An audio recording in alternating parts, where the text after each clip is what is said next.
So ladies, once again, I want to say thank you so much for being a part of the Books Buzz Business webinar conference today, which is actually a part of my larger Sister Sense Power Circle Back to Business series, because I believe when we get inside the circle, we get back to business and make things happen.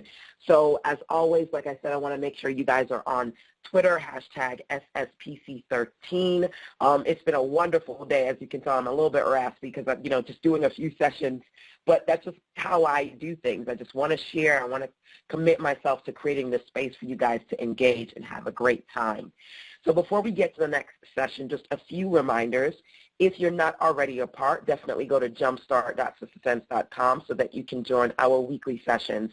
It's a mastermind group. It's an accountability space so that outside of these wonderful one-day, all-day power sessions that we can do, we can connect every week so that you can make things happen for yourself. And yes, the Jumpstart Your Business calls, they're $7 a week. That's the mastermind group that I have for our Sister Sense Circle so that we can stay connected and you can make things happen. Now, we also have the Unblock Your Blessings 90-Day Challenge, which I kicked off in October. But if you haven't signed up, you can go to unblockyourblessings.com to sign up. And once you start, you get the first step. Every week for 90 days, you get the 12 steps that I have shared as far as the life lessons I've learned and how to build your best business, life, and self. Now, like I mentioned before, Unblock Your Blessings is really a part of the larger event. And in January, we've got the Power Circle Conference that's happening. And if you're interested in participating either live or virtually, you can go to powercircle.sistersense.com to register. Early bird registration has ended, but because you are a part of our Books Buzz Business Webinar Conference, and I know for those of you who want to be there, I want you to be there, you can use the code 754, so number 7, number 5, number 4, letter B, number 3, so 754B3.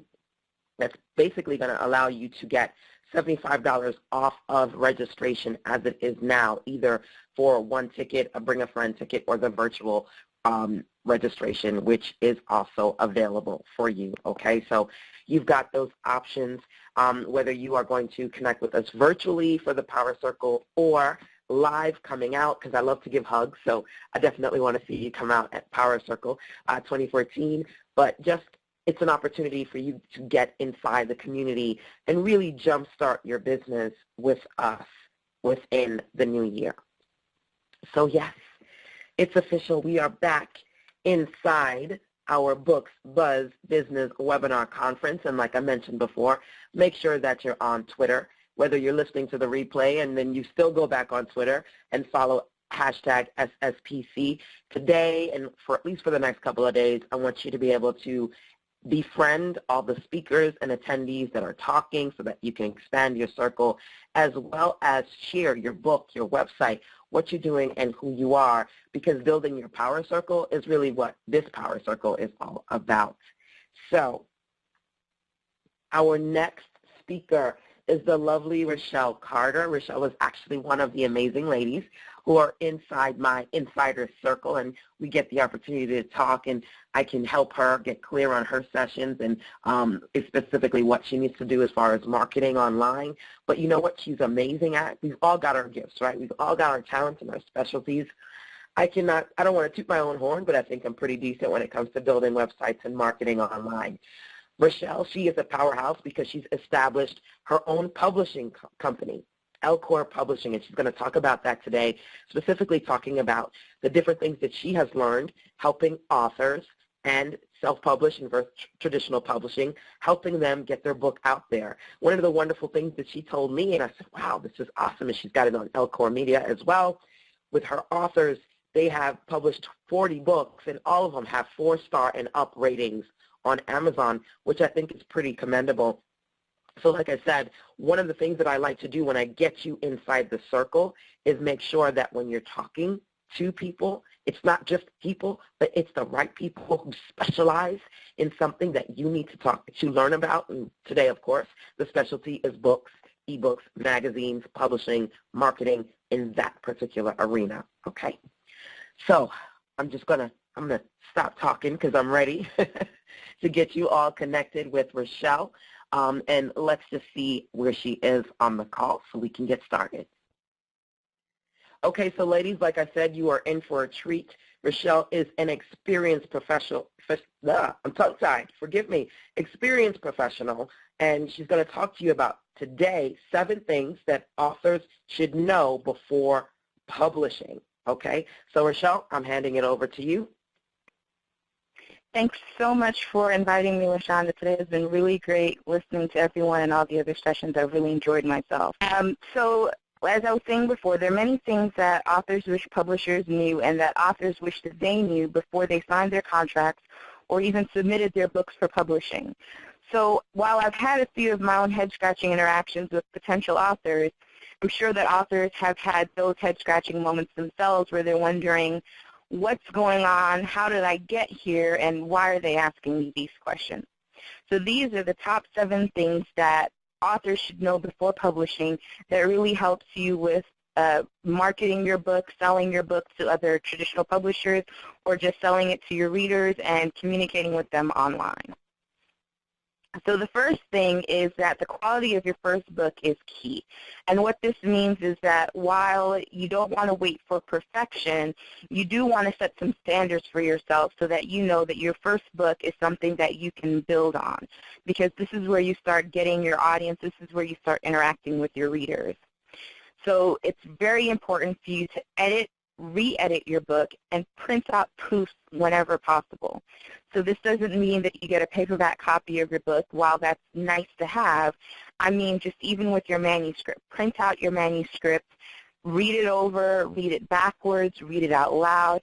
I have a lot of these sessions with my authors where we tell them to do it, and I can always tell which of my authors haven't done it because they'll come back later when they're looking at the printed proof of their actual paperback book. This is when we're ready to go to print now, guys. And they'll notice a lot of little minor errors, you know, maybe a paragraph is missing or the editor didn't quite capture what they were talking about. This is why it's so important for you to pay attention. Whether you've hired an editor or working with a publisher, you are responsible for the quality of your first book and your second book and your third book. Listen to your editor. A lot of authors run into editors who are not so great. They don't listen to the author's input. They're not concerned about the author's voice. But then there are also a lot of great editors who have authors who won't listen to them when they're trying to keep them with their author voice, but yet make the manuscript better. So hear out your editor. Listen to what they're trying to tell you, and then determine whether or not you think that their feedback is valid. But you have to listen first. And then the last thing that you would do for this first thing is visiting a writing critique group. This is where you start to overcome your fear of having strangers reading your book and writing reviews on Amazon, and you do this before the book has even published. So by the time you get to that publication date, you're comfortable, you're confident. You know that what you have is a great product and that it speaks to your target audience because you've gone with other authors, other writers. They're usually kind. And it's really important to get their feedback because this is what's going to help you build your confidence and address any errors that you may have in your book before you even get to laying it out for interior design or getting ready to print. So the quality of your first book is key. Authors have to know this before they publish.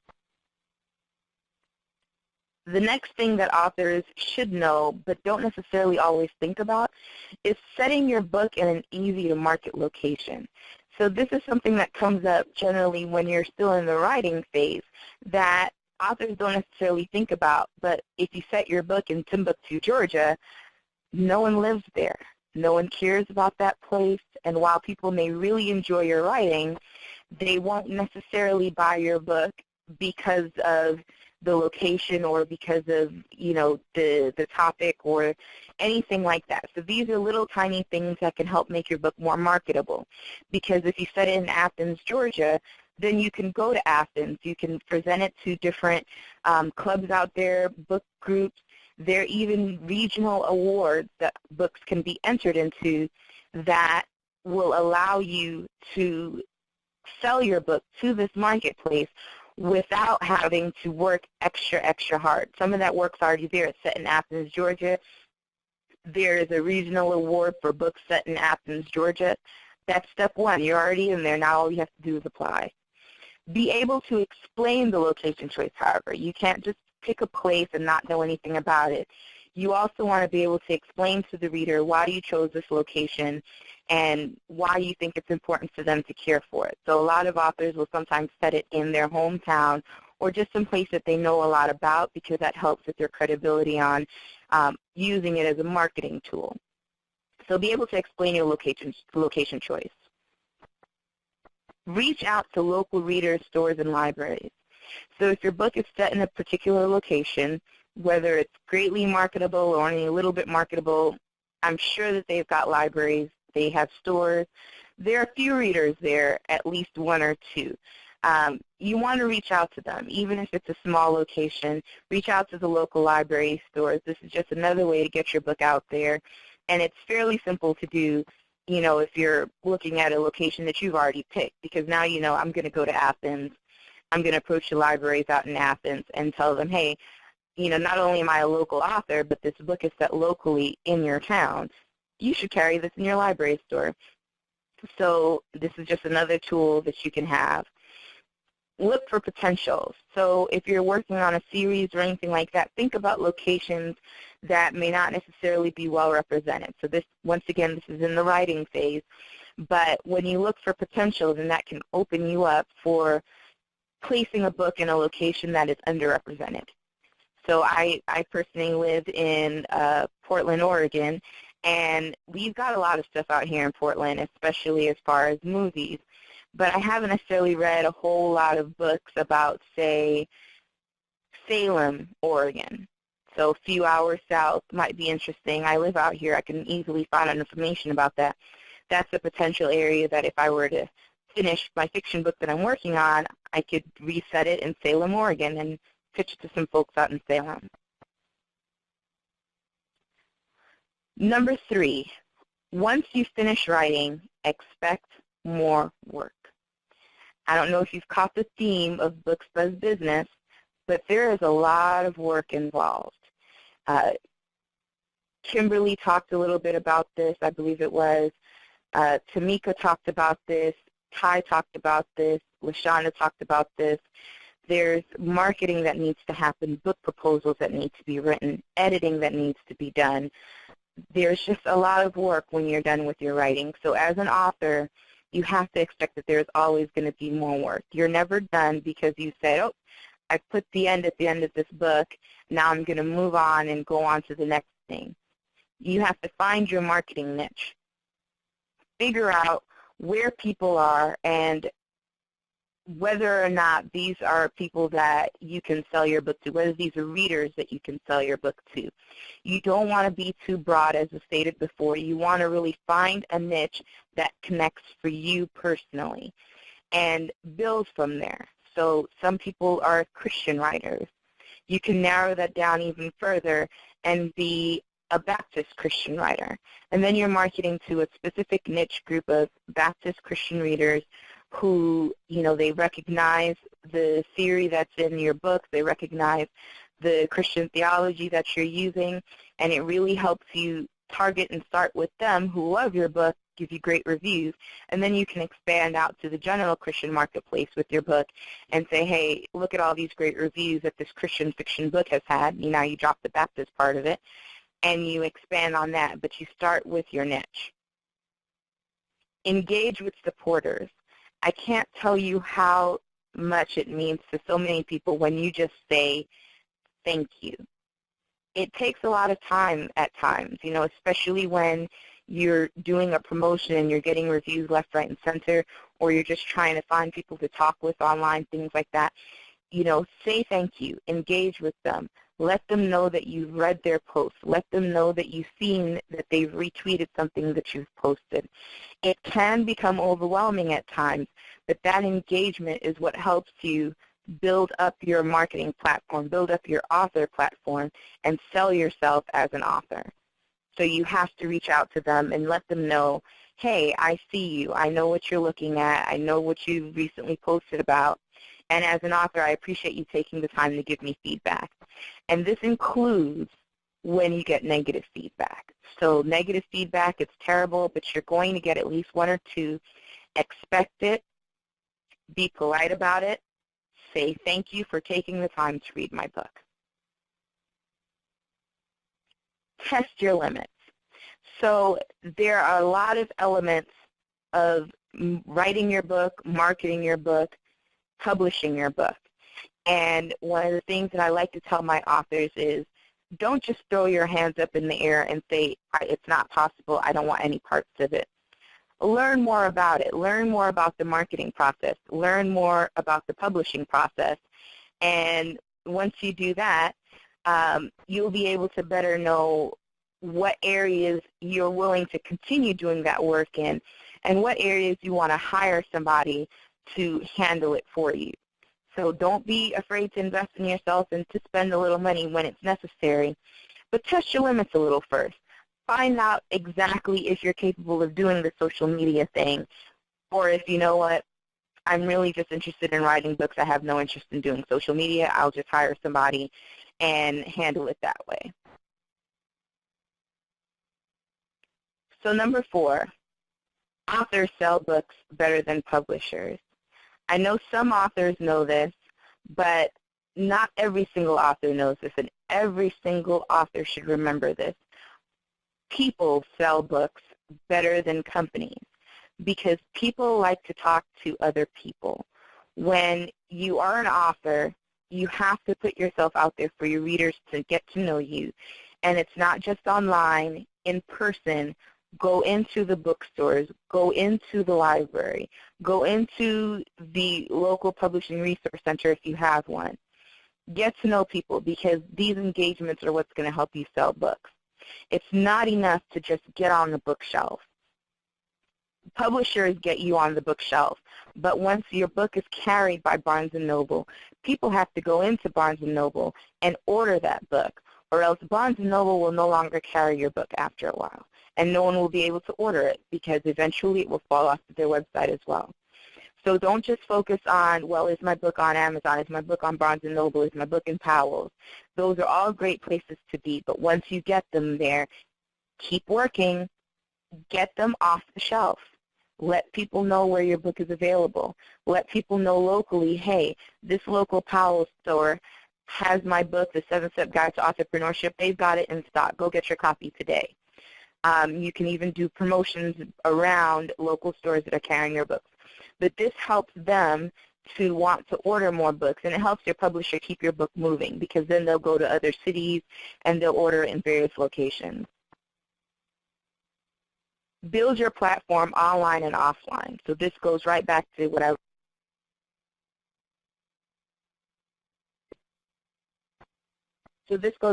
what I was just saying, is that you can't just build your platform online. You can't just build your platform online and forget about offline. You can't just build your platform offline and forget about online. You have to do both. You have to have a social media presence, an online presence, and then you also have to have an offline presence where people are able to see who you are in person. Go down to the local bookstore, do a little reading, something small just to get yourself known offline. But it's very important that readers feel that you are accessible and that they know who you are.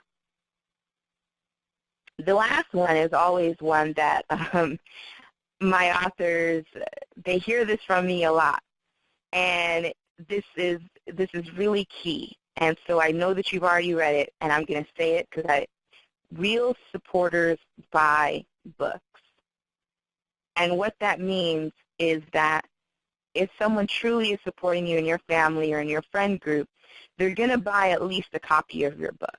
They're not going to be asking you for a handout. Can I get a free copy of your book? Can you hand me a free copy of your book? Oh, you have a new book out. Let me get a copy of it. When you get your free copies from your publisher, when you print copies of your books, these are not for you to just hand out to every person that you know. These people that are close to you, they're the ones that need to be buying your books. You give away your books to people that are really going to do a little bit more for you because it's an investment every time you give away your book. We'll talk about that a little bit later in another step. But this is really important for you to remember. Real supporters buy books. So don't just give your books away for nothing. It's a cost. You paid to have it created, and so unless you're getting a return on that cost, you don't want to hand it out just to anyone. Be a savvy investor. So that ties right into this next topic. Be strategic about your free copies. So what I was saying before about real supporters buying books, that doesn't mean that you cannot give away free copies of your book. But what it does mean is that you need to be strategic about who gets them. And it's not necessarily just a simple what's in it for me. You can give your book to someone who you know will benefit from it and ask them for an honest review in exchange, because this is something that will help them, right? And then you're going to get an honest review in exchange, which will help you, and everybody's happy. So it's not just about being greedy or selfish about your free copies or being snotty or mean about it, but just think about who you're giving these free copies to. If your book isn't moving at all, you haven't been able to sell a Kindle copy in months, put it up for free, because those 1,000 downloads that you get are going to lead to, hopefully, a couple hundred paid downloads in the future. So be strategic about your free copies. Think about what you're doing before you hand them out. If you're giving it to your mom, I'll be honest, your mom's review is not going to be very helpful. So unless it's a book about how your mom was really inspirational in helping you write this book, your mom will be okay buying a copy of it, and she'll understand the strategy behind it. And if you have a free copy you can give away to her, great, but don't just throw it away for every single person that you know. Do your research. So before you hire a publisher, if you're self-publishing, before you hire a marketing representative, if you're hiring a PR rep or anything like that, before you pay to have a blog tour created, do your research. What have they done in the past? How successful were their previous works? Did any authors hit the bestseller list on Amazon from the work that they did with them? If so, for how long? These are all questions that you have to ask yourself. And then the biggest question of all is, what do I need this person to do for me? What do I hope to gain from this relationship? So once you've established that and you've done your research to know what you're getting into, then you can go out and invest in yourself and invest in your book and make those strategic choices from a place of knowledge, because it's not a strategic choice if you haven't done your research and if you don't know exactly what you're getting into. When I started working with LaShanda, I did my research. I'd actually been following her for, oh wow, I think I've been following LaShanda for at least 2 years. And I'd endeavored with another coach previously as well. And I liked working with LaShanda because I saw that she does things like this webinar conference. She does in-person events. She does the work. So not just hosting these coaching sessions and doing conferences, but she also does the web design. She does the ebook creation. She creates her own. She's a worker bee like me. So I felt, you know what, this is someone I can connect with, and I know that coaching with her is going to be good for me because she's not just going to be talking to me about theory. She's going to have something actionable on the plate, which is what I need. So do your research before you start investing in anything. It's very, very critical. Last but not least, in being a savvy investor, get a second opinion. I can't tell you how many times I'm sitting there asking my husband questions, and he's got this blank look on my face like, why are you asking me? But I ask him because anything that has to do with money, he and my sister are just a lot more frugal than I've ever managed to be. So I get my second opinion from people who don't like to spend money, because I know that I'm willing to invest and I'm willing to go all in and do something that I think is going to benefit myself or my business. And I know that their first gut reaction is going to tell me no. So I get a second opinion. I lay out my research. I tell them what my strategy is. I let them know that I'm not just jumping off the edge of a cliff without any thought into it. I let them know that I've really taken the time and thought about this. And then after laying out my reasons for why I want to do what I want to do, they give me their second opinion and they tell me honestly, you know what, Rochelle, Yes, I think that's a good idea. You know, I see what your point is. I see how this is a good investment for you. I say go for it. Even if it doesn't work out, at least you've got X, Y, Z that you can have to show for it. So it's always great to get a second opinion, and it's even better if you can get one from someone who is a professional in the industry that you're working in. So I have LaShanda now. With my circle sessions with her, she's going to be one of my second opinions as well. I'm going to ask her, hey, LaShanda, I'm planning on doing X, Y, and Z. What are your thoughts on this? So I get, you know, the frugal point of view, don't spend all that money. Okay, wait, you can spend a little bit of it, to the more reasonable market-wise. You know what, I've done my research as well, and I really think that this is a better tool for you to use, or this is a better path for you. So it's really great to get those second opinions. It's very helpful for you as an author. Number 6, you are not the expert.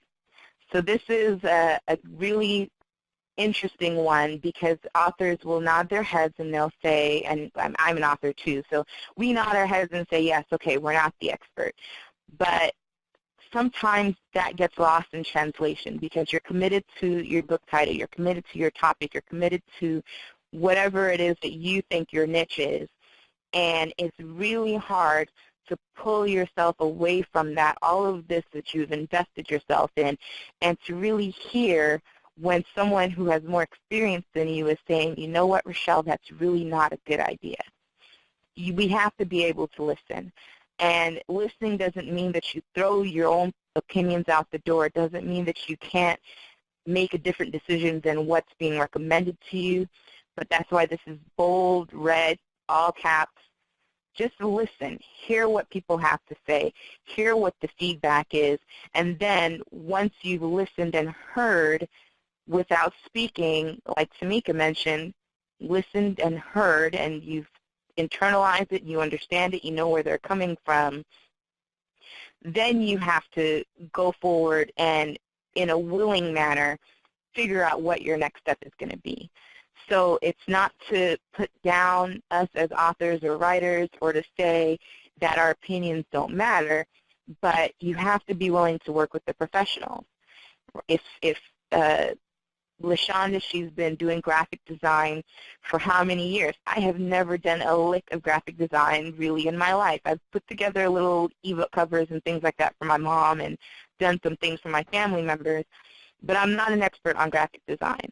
So when I go to my cover designer and I'm saying, hey, this is the cover that we want, he gives me his options, I really like to tell him, you know, Stephen, I don't like the way that the text looks on the page. I'm not sure what it is about that I don't like, but it needs to be crisp. There needs to be some sort of treatment to it, and I try to leave it as much as I can in his hands to be that expert professional that he is, and to make the decision that he thinks is right for my book cover and for my author's book covers, because he is an expert. When I'm talking about doing marketing, you know, I would look to Pam Perry, you know, Pam, what should I be doing to market my book right now? And listen to her and hear what she has to say. You know what, Rochelle, you posted this up. You need to change the name. You need to re-edit this. You know, LaShanda and I have been talking about my blog posts, and we've been talking about renaming them and things like that. And I thought that my blog post titles were great. I like it. I like saying things like, ooh, the savvy entrepreneur, 7-step guide to entrepreneurship. I like to, you know, be creative and come up with things that I think are clever and cute. But as we've been talking about today in the previous sessions, clever and cute isn't always what's going to get your readers to buy your book. It's not always what's going to connect with them. So clever and cute is great. It's clever and it's cute, good for you. But they need to be able to find you. They need to be able to reach you. They need to be able to understand what you're talking about. So work with the professionals. Take what they have to say to heed. And when you don't agree, negotiate politely and express your feelings.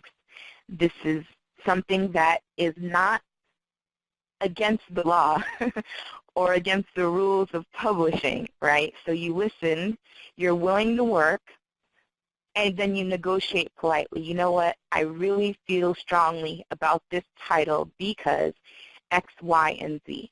And while I understand what you're trying to tell me, is there a middle ground that we can come up with? Can I have a series title? Can I use what you're suggesting as a subtitle? Maybe I keep my book title, but then my posts on my blogs, I focus them more in the way that you're talking about, that's simple and connects with the readers and that they know exactly what they're getting.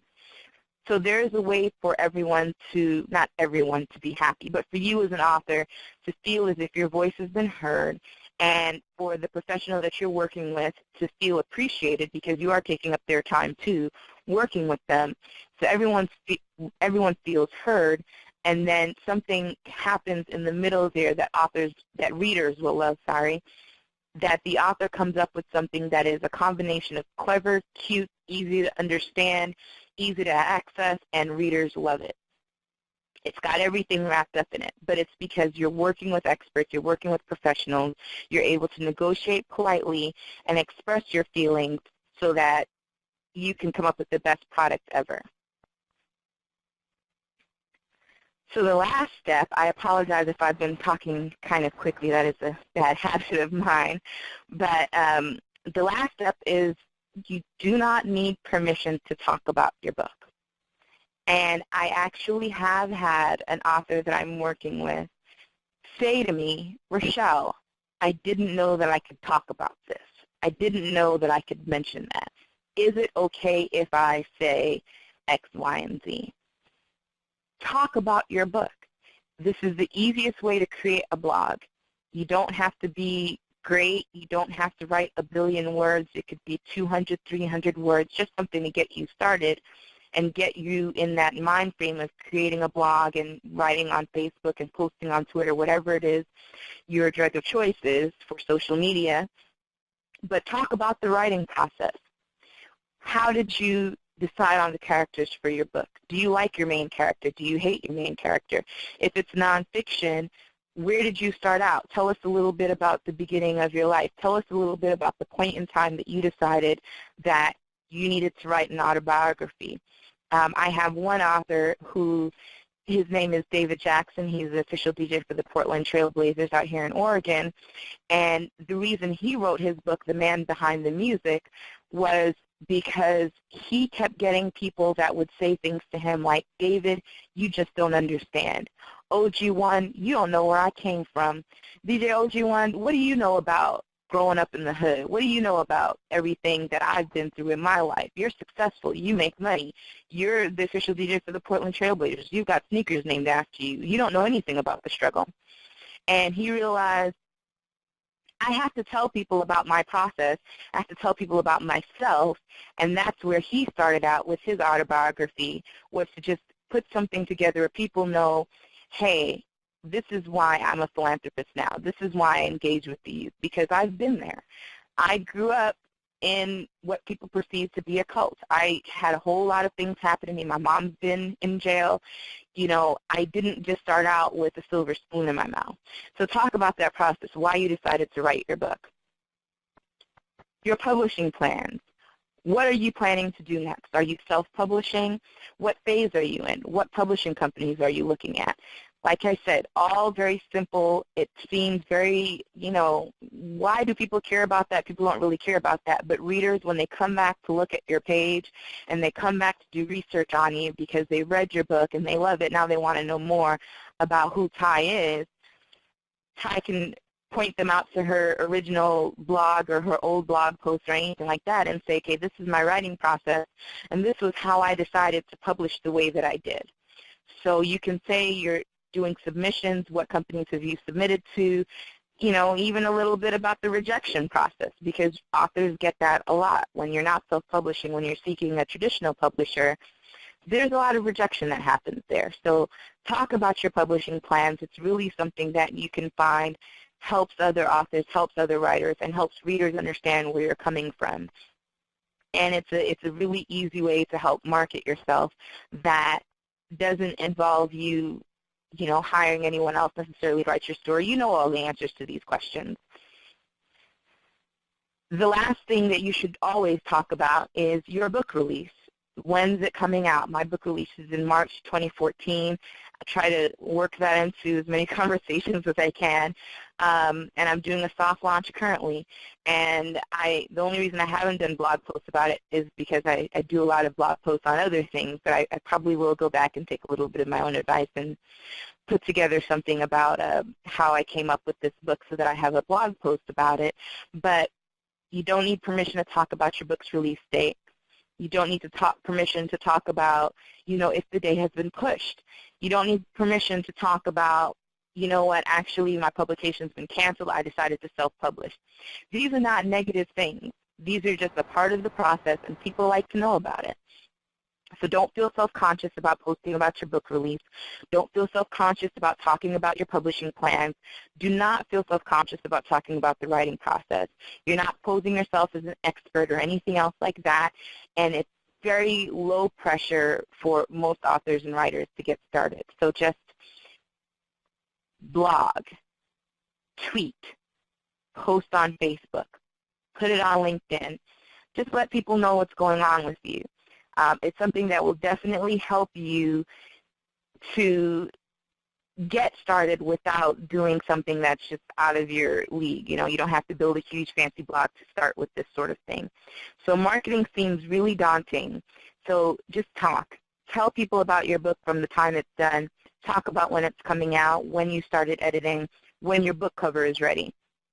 This is how you build your platform. And to be quite honest with you, waiting until the month before to ask your publisher what to do can be frustrating. So from the minute you finish your book, just talk about it. So that is the end of the 7 steps that, I think that authors should always know. So I'm just going to run through them again really quickly. The key to your success, to your writing success, is the quality of your first book. Set your book in an easy-to-market location whenever possible. Once you finish writing, expect more work. Authors sell books better than publishers. Be a savvy investor. You are not the expert. And lastly, most importantly, you do not need permission to talk about your book. So I've got these and many other tips available online at thesavvyauthorpreneur.com. It's a mouthful. It's one of those things that someone told me to change, and I did not want to. But you can see the website up here. And then for those of you who are just listening in, it's TheSavvyAuthorpreneur.com. And I can also be reached at my website, www.ellecorpublishinghouse.com. That's ELLECHOR, the word publishing.com. And my phone number and email is also on here for anyone listening. You can just try giving me a call, leaving a message. It's 559-744-3553. That's 559-744-ELLE. So I think we are going to go ahead and open up the lines for questions, if that's okay. LaShanda? Yes, absolutely. Thank you so much, Rochelle, for being a part of our sessions today. I loved your 7 points. I think they were on point. And hopefully all of you ladies, whether it be traditional publishing or self-publishing, you've got some insight as far as what publishers want you to know, so that together you can grow your business and make the most of your book. I will say this. I love that you brought up the point about the URL, because sometimes we've got URLs and they're a little bit too long. I've got a client that I'm working with right now, and their website is a little bit too long. And so I said, well, you don't necessarily want to change that one because that's the one you like, but you can buy a shorter one, maybe savvyauthors.com, and then redirect it to the longer one so that it's, because sometimes, for folks like me who can't spell, the shorter one might be easier for them to remember or to write out. But yes, again, thank you so much. I'm going to unmute everyone just for a second. If you have any questions, please do share. And let them know how they can connect with you on Twitter as well. Okay. So for Twitter, I am at Coach, 2, Publish. So that's COACH, the number 2, PUBLISH, and you can tweet at me anytime. My company Twitter is @PublishingLLC, so you'll see a lot of posts about what's going on with my companies and my authors and things like that on that Twitter feed. Now, I'm talking to everybody today as an author, but I get to talk to you as a publisher. Do you have like one, and you don't have to name any names, but any particular horror story or like, you know, please do not do this sort of lesson learned? So I think the biggest one was one of my early as a publisher. Can you? Yes, you said one of your earlier years as a publisher. Yes. So I had one author who probably had about 5,000 or 10,000 words to their manuscript. And it was a really great story. She'd been through a lot in her life, and she really had a great message to spread across. But in 10,000 words, it's not necessarily valuable for me as a publisher to publish 10,000 words in paperback format. And so she really just was not willing to work with us to expand on the different sections, to get more information from her, to really just put some meat on the bones of her story. And I found that that was very interesting. So that's why one of my 7 items is number 6, you are not the expert, and then being willing to work with the professionals. And then also number 1, the quality of your first book is key to the success of your writing career. Because it's not enough for you to just say, oh, I've written the story and it's great. Honestly, if you've only got 5,000 words, you've written a free ebook that you can post online. If you want to publish it, it has to be longer than that. And it has to communicate to readers. There's always a what's in it for me as a reader standpoint. So with all of my nonfiction books, I really like to have that element added to it. What's in it for me? So either it's by turning it into a devotional, by being very clear about this is a life story about someone who's come from nothing and built up to this high level, and you can do it too. You cannot just sit back and say, oh, you don't know what I'm talking about. There has to be a what's in it for me for the readers. And for this particular book, there was no what's in it for me. She had absolutely no interest in editing at all, like not even spell check. And so we had to let her go, because it's just one of those things where, you know, if you're not willing to work with us, then we can't work with you. Well, that's definitely an experience, and worth kind of thinking about. You know, when you're kind of, you've got that idea, but you're going to the professionals. You've got to take in that advice, right? Absolutely, and negotiate. You know, we get that you're connected to your work, and I definitely feel you, because, I mean, with me writing my book, it was a huge, I'm terrified actually of my book releasing, because it's the first time I've done it myself, and I don't want anyone to tell me that they hate it. At the same time, that's why I have an editor. That's why I work with my team that I work with, and this is why I have early reviewers and early endorsers who can give me that feedback ahead of time.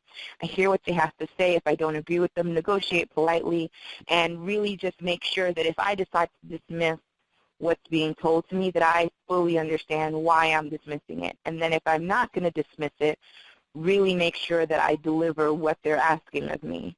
So it's just a commitment for an author. You have to commit to being an author. Absolutely. So, ladies, like I said, you do have the opportunity to speak with Michelle and ask her questions.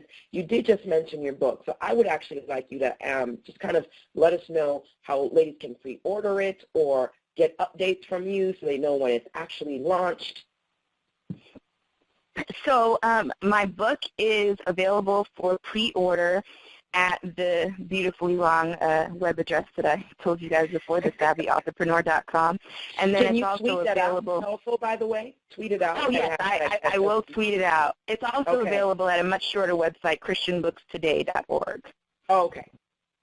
And so you can also pre-order it on Amazon, but if you order it from me at christianbookstoday.org or at thesavvyauthorpreneur.com, which I will tweet in a moment, you will get it sooner. Yay. Yay. Oh, goodness. It's just been such a wonderful day, Rochelle. I really appreciated all the women who have come out, who've spoken, who've participated. I just feel like there's just so much information here. And again, I want to say thank you for participating today, and I hope you can listen in on the last session with the lovely Pam Perry. And yeah, we've got more to talk about.